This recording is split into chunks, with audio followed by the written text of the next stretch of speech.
आज तो मैंने पूछा इतने आपकी शादी को इतने साल हो गए, आप इतने खुश कैसे रहते हैं? बोले मैं अपनी पत्नी से 2 घंटे सुबह, 2 घंटे दोपहर, 2 घंटे शाम को बात करता हूँ। मैंने इतना समय निकाल लेते हैं आप, आपसे भाभी जी कैसे इतना बात कर लेती हैं? तो बोले पत्नी मेरी थोड़ी है, पड़ोसी की होगी। और दूसरी विशेषता बताई, बोले मेरे वाली को पता भी नहीं है। फिर मैंने इनको उपाय बताया। मैंने पत्नी के बारे में ऐसा नहीं बोलना चाहिए, भाभी जी बहुत काम किए हैं, आपकी जान भी बचा सकती हैं। जिंदगी इसमें खेल रहे होंगे, कोई काम नहीं आएगा, डॉक्टर काम नहीं आएगा, आपका पैसा काम नहीं, आपकी पत्नी बचा लेगी। बोले मुझे बताइए तरीका क्या है? मैंने कहा पत्नी के साथ घूमने जाए, रोमांटिक मूड पर हो और पहाड़ पर ऊपर पहुंच जाए, और अकस्मात वहां पर मौसम बिगड़ जाए, बारिश आ जाए और आप और आपकी पत्नी पहाड़ पर फंस जाए, ऊपर फंस जाए, और आपका रात में वहां पे रात के लगभग 2 बजे आपकी अचानक से तबीयत खराब हो, आपका ब्लड प्रेशर डाउन होना लगे। डाउन होते जो ब्लड प्रेशर रहता है वो आप जानते होंगे 80 से 120 होता है। अब वो डाउन होते होते होते होते 40 से 20 आ जाए। जब आपका ब्लड प्रेशर डाउन हो जाए, आपके पास फोन काम नहीं कर रहा, डॉक्टर की सुविधा मिल नहीं सकती, मौसम खराब है, आप फंसे हुए हैं, आप धीरे से भाभी जी को बुलाइए इशारे से। जब भाभी जी पास में आए तो उनके मैके वाले किसी भी एक आदमी की बुराई कर दीजिए, फिर देखिए कैसे आपका सुंदरकांड करेंगी।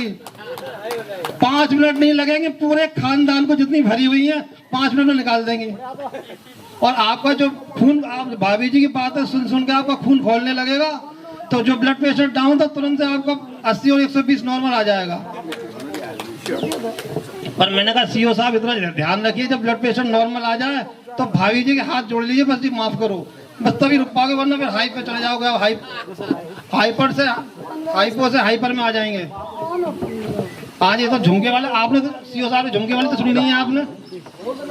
कल थे क्या सीओ साहब?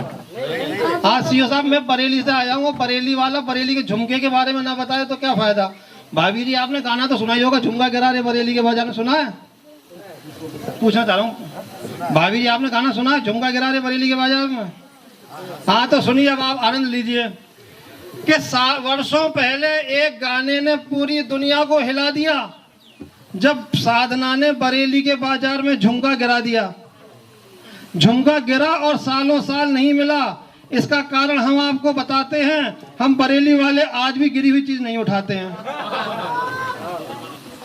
हीरोइन ने वर्षों तक झुमके का मांग किया, जैसे ही हमें मिला हमने चौराहे पर टांग दिया। वहां पर एक चौराहा है, झुमका चौराहा, वहां पर झुमका टंगा हुआ है। हीरोइन ने वर्षों तक झुमके का मांग किया, जैसे ही हमें मिला हमने चौराहे पर टांग दिया। उसने तो हमसे केवल 20 ग्राम का झुमका मांगा, हमारी खुददारी देखिए, हमने सूद ब्याज लगाकर 20 किलो का टांगा। अगर हीरोइन उस समय उस झुमके के लिए एक भी आंसू गिरा देती, अरे साहब ये नेपाल की जनता है, सैकड़ों झुमके दिला देती। चलिए थोड़ा सा और आगे बढ़ाता हूँ मैं। कहते दीजिए आज फंसे हैं साहब कहीं अच्छी जगह, और वो भी बरेली वाले के चक्कर में। हाँ जी, अब मैं तारीफ वाले नहीं सुनाऊंगा। भाभी जी कभी कभी हमारे मुँह कहते दीजिए को भाई साहब को परेशान करती होंगी, तायने देती होंगी। हर पत्नी का काम है पति को परेशान करना, बात बात में तायने देना। और ये भी हो सकता है करती है नहीं करती, पहले ये बताइए तब मैं आगे बढ़ूँ सर। हाँ जी, हाँ जी, इस समय नहीं बताएंगे तो कि मैं गर्दन हिला देंगे तो मैं समझ जाऊंगा। हर पत्नी का काम है पति को प्रताड़ित करना, उसको तायने देना, परेशान करना किसी ना किसी बात पर लेकर के। तो इस पर मैं थोड़ा सा आनंद देना चाहता हूँ। पहले एक जोरदार ताली हो जाए, आप भरपूर ताली बजा दीजिए। ताली तो ऐसे बजा रहे हैं आप पता ही नहीं चल रहा आप कभी सम्मेलन सुनने आए हैं या बधाई मांगने। एक जोरदार ताली हो जाए। आजकल की लड़कियां, सुनिए आनंद लीजिए, आजकल की लड़कियां अपने, भाभी जी आपके बारे में, आजकल की लड़कियां अपने शौहर का ख्वाब कल्पनाओं के तार से सिला करती हैं। अक्सर इनकी किताबों में हीरो की तस्वीरें मिला करती हैं। 5 बहनों की इकलौती बहन के ख्वाबों की हो गई बर्बादी। कल्पनाओं में था हीरो, पर जेठालाल जैसे मुझसे हो गई शादी। कल्पनाओं में था हीरो, पर जेठालाल जैसे मुझसे हो गई शादी। जयमाला के समय दुल्हन बोली हाय कैसा पति मिला। जयमाला के समय दुल्हन बोली, हाय कैसा पति मिला। मैंने तो बहुत पूजे ब्रह्मा विष्णु महेश, तभी आकाशवाणी हुई, अगर ना पूजे होते ब्रह्मा विष्णु महेश तो पति मिलता इससे भी ज्यादा गोबर गणेश। तो पति मिलता इससे भी ज्यादा गोबर गणेश। हम आपको कैसे लगे, पसंद आए या ना आए, जब भी हम पत्नी से पूछें वो हर बार एक ही बात कहती है, अपनी कटा लो मूछे। उस समय हमारी बहुत बड़ी बड़ी मूछे, पहलवानों जैसी मूछे थी। जब भी हम अपनी पत्नी से पूछें कैसे लगे हम आपको, वो कहती बार बार अपनी कटा लो मूछे। एक रात पत्नी ने नीच देखा ना ऊंच, और सोते समय काट दी हमारी दोनों मूछ। बड़ी बड़ी मूछों वाले रौबीले चेहरे वाले हम चिकने से हो गए, और हमारे दोस्तों ने मजाक उड़ाया। हमारे दोस्तों ने मजाक उड़ाया, उनको लगा इन्होंने खुद ही मूछ काटी, और सभी दोस्तों ने मिलकर ऑफिस में मिठाई भी बांटी। जैसे ही मैं घर आया, मैंने घर की डोरबेल बजाई, पत्नी आई, मुस्कुराई, जोर से चिल्लाई, वारे वाह हर जाई, मैंने बालम की मूछ कटाई। फिर तो सुबह दोपहर शाम एक ही बात कहती, पत्नी रटी रटाई, वारे वाह हर जाई, मैंने बालम की मूछ कटाई। मैंने पत्नी से कहा 3 दिन, मैंने पत्नी को सबक सिखाने के लिए कहा 3 दिन ऑफिस टूर से बाहर है जाना, क्योंकि पत्नी को था सबक सिखाना। सीधा पहुंचा ससुराल, पत्नी को था सबक सिखाना। सबने पूछा कैसे हुआ यहाँ आना। मैं बोला तुम्हारी बहन पर चुड़ैल का साया है, और क्या नाम है नदी, क्या नाम है उसका, चरमंडवती नदी में स्नान के जल से स्नान कराएं, तांत्रिक ने उपाय बताया है। इनके 5 भाइयों को लेकर सीधा मैं पहुंचा घाट और सबको स्नान कराया। सबसे पहले इनके 5 भाइयों की मैंने दाढ़ी मूछ और सर के बाल कटाए। इनके 5 भाइयों को ले जाकर मैंने कुछ मंत्र रटाए, और सबसे पहले उन्हीं 5 भाइयों की दाढ़ी मूछ और सर के बाल कटाए। सीधा घर लेकर आया, और जैसे ही मैंने डोरबेल बजाई, मेरे पीछे खड़े हो गए उसके 5 भाई। पत्नी फिर आई, मुस्कुराई, चिल्लाई, वारे वाह हर जाई, मैंने बालम की मूछ कटाई। मैं बोला पीछे देख लुगाई, संतों की टोली आई। मैं बोला पीछे देख लुगाई, संतों की टोली आई। तूने तो 3 महीने में ही मेरी मूछें काट दी फटाफट, और देख मैंने 3 दिन में ही तेरे भाई कर दिए 5 सवाचट। जा रहा हूँ, हाजी अतिथि साहब, मुख्य अतिथि साहब, जा रहा हूँ बाजार लेने सेब, केले और अंगूरों को। अंदर बुलाओ और नाश्ता कराओ इन 5 लंगूरों को। हार्दिक अभिवादन, व्यक्तिगत सम्बोधन गर्न छैन। 44 घण्टाको यात्रा भन्नुले थियो, खासैमा 47 घण्टाको यात्रामा सिक्किमबाट कविता यहाँ जुन प्रकारको एउटा मञ्चमा जुन प्रकारको कविताहरू वाचन गरिँदैछ, सुनाइँदैछ, त्यसमा खुबै रमाइरहेको बेला यो मेरो गद्य कविताले तपाईँहरूलाई अलिकति असुविधा हुन सक्ला। पर्खाल शीर्षक छ। पर्खाल सायद तपाईँहरूको यो सुदूरपश्चिममा पनि पक्कै पर्खाल कतै न कतै छन् होला भन्ने लागेको छ, र यो पर्खाल के हो त भन्ने कुरा यहाँ सुनाउन लागेको छ। कविताको शीर्षक पर्खाल, र यसअघि हिजोको सन्दर्भलाई यहाँ उठान गर्दा अलिकति के भन्न चाहन्छु भने, जुन सफाई अभियानको सन्दर्भ थियो त्यो चाहिँ यही मञ्चबाट हामीले सुरु गरौँ। अनि विशेष गरी जुन पानीका बोतलहरू खाली हुन्छ, हामी प्रयोग गरेर बोतल खाली हुन्छ, त्यो चाहिँ हामी सबैले कृपया यो डस्टबिनमा हामीले राख्ने एउटा त्यो अलिकति संस्कार सुरु गऱ्यौँ भने यहीँबाट अलिकति सफाई अभियान पनि सुरु हुन्छ जस्तो लाग्यो है। हिजो बेलुकी समितिका सदस्यहरूलाई बिचरा अलिकति दुःख भइरहेको देखिएको थियो। पर्खाल, एउटा पर्खाल वर्षौँदेखि, एउटा पर्खाल वर्षौँदेखि ठडेको हो ऊ र म बीच। एउटा पर्खाल वर्षौँदेखि उभिएको हो ऊ र म बीच। पछिल्लोपट्टि सुनिँदै छैन होला सायद सरलाई। युगौँदेखि उभिएको एउटा पर्खाल, युगौँदेखि उभिएको हो एउटा पर्खाल तिमी र म बीच। उहिलेदेखि बाँधिएको हो एउटा पर्खाल हाम्रो सङ्घारमा हो एउटा पर्खाल। थाहा छ सागर महासागर पार गर्ने क्षमता छ उसित। कस्तै उचाइ होस् पहाडको, कस्तै उचाइ होस् पहाडको शिखर चढ्न सक्छौ तिमी। जोसुकैले नापेको होस् जुनको दुरुत्व, जोसुकैले नापेको होस् जुनको दुरुत्व, टेकेर पाइला फर्किन सक्छौ हामी।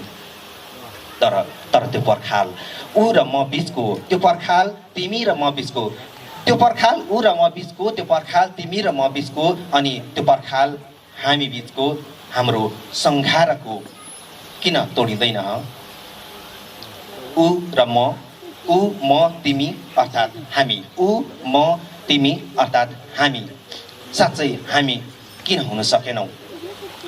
तर एउटा कुरा जसले जे नै भनुन् जति नै अग्लो पर्खाल किन नलगाउन्, चाहिने भनेको जीवन बाँच्छ त रातो रगत नै रहेछ। त्यसैले उसले छेकाबार लाएर के भयो, तिमीले पर्खाल लगायौ त के भयो? उसको र तिम्रो जस्तै रगत मेरो पनि रातै छ, उसको र तिम्रो जस्तै रगत मेरो पनि रातै छ। मेरो त्यही रगत यति बेला सललाइरहेछ उसको र तिम्रो शरीरमा। अनि त ऊ बाँचेको छ, अनि बाँचेको छौ तिमी। मैले यहाँ कुनै सङ्घार नछिरेर के भयो?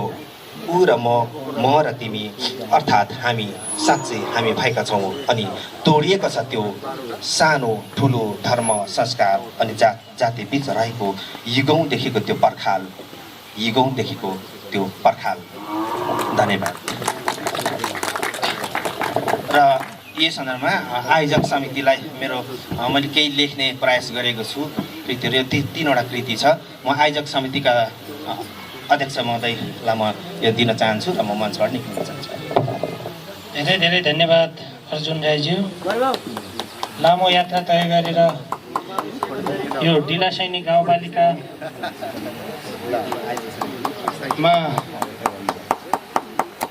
यहाँको रचना हामीले श्रवण गर्ने अवसर पायौँ। एकपटक उहाँको लागि जोरदार ताली। भारत नेपाल मैत्री, आप लोग कहेंगे जिंदाबाद। भारत नेपाल मैत्री, थोड़ा जोर के साथ। भारत नेपाल मैत्री, भारत नेपाल मैत्री। तो 2 दिन के इस कार्यक्रम में हम लोग एक दूसरे से मिले और बहुत आनंद का अनुभव हुआ। और अब यह विदाई का क्षण आया हुआ है। सभी लोग थोड़ा सा जब विदाई होती है तो बड़े मायूस हो जाते हैं। तो मैं बेटी बचाओ और बेटी पढ़ाओ अभियान चलाता हूँ। उसी संदर्भ में जब बेटी की शादी होती है तो उसकी विदाई कैसे होती है और कैसा दुख अनुभव किया जाता है और किस तरह से व्यक्ति उसकी अनुभूति करता है, शायद ये प्रतीकात्मक रूप से यहाँ पर भी लोग उस चीज़ को अनुभव करेंगे। और मेरा शीर्षक है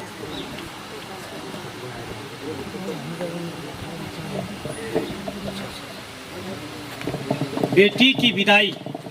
कन्यादान हुआ जब पूरा, आया समय विदाई का, हंसी खुशी का काम हुआ था सारी रस्म अदाई का।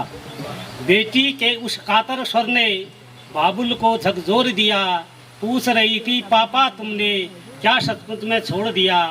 अपने आंगन की फुलवारी मुझको सदा कहा तुमने, मेरे रोने के पल भर भी बिल्कुल नहीं सहा तुमने। क्या इस आंगन के कोने में मेरा कुछ स्थान नहीं, अब मेरे रोने का पापा तुमको बिल्कुल ध्यान नहीं।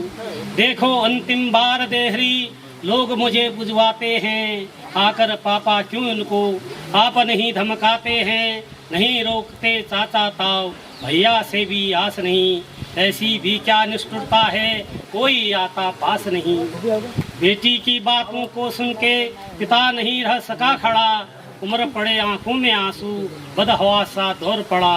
कातर बछियासी वह बैठी लिपट पिता से रोती थी, जैसे भादुओं के अक्षर वह अक्षर बिंदु से धोती थी। माँ को लगा गोद से कोई मानो सब कुछ छीन चला, फूल सभी घर की फुलवारी से क्यों कोई जूं बीन चला। छोटा भाई भी कोने में बैठा बैठा सुबह रहा, उसको कौन करेगा चुप, अब वह कोने में दुबक रहा।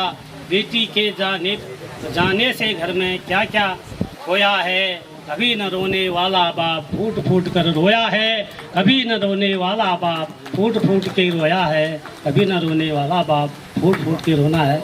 और अभी विदाई का बड़ा क्षण है और मैं भी बड़ा भावुक हो रहा हूँ। ये मैत्री बनी रहे और हम लोग इस तरह से मिलते रहें। मैं आयोजक मंडल का हृदय तल से आभार व्यक्त करता हूं कि कई बार शून्य से आप लोगों ने इस तरह के कार्यक्रम आयोजित कर भारत और नेपाल मैत्री को बढ़ावा देने के साथ साथ जो हमारे साहित्यिक संबंध हैं, सांस्कृतिक संबंध हैं, धार्मिक संबंध हैं, उनमें प्रागढ़ता लाने का जो आपने काम किया है, इसके लिए आप बहुत बहुत साधुवाद के पात्र हैं। पुनः मैं एक बार भारत माता की, भारत माता की, भारत माता की, नेपाल आमा की, मजा नहीं आ रहा, नेपाल आमा की, नेपाल आमा की, बहुत बहुत साधुवाद। पुनः फिर मिलेंगे। धन्यवाद।